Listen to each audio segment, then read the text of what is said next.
Изпуснахме да покажем таласотерапията на Уна. Тя такава водораслите хубаво се увъргаля на този красив залез на Краличина плажа. Една рибарска лодка.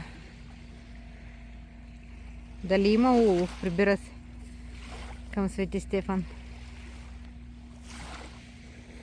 Ето и пясъчна баня. Морска няма да има. Вече на пролет си бъде здраве. И луната изгряла.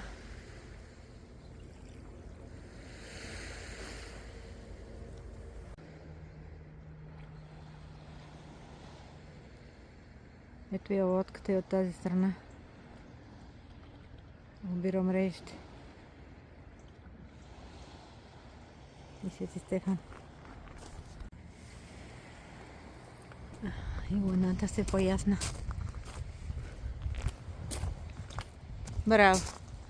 Ето, баня и в тревата имаме. Браво! Браво на момичето! Някой тук е направил импровизирано мостче за преминаване. За да не се разчита на случайни камънини.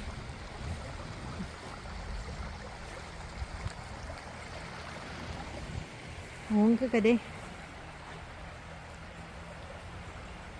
Ще пиеш ли вода или да преминаваме, Луна? Тя си преминава, на нея мост не й трябва.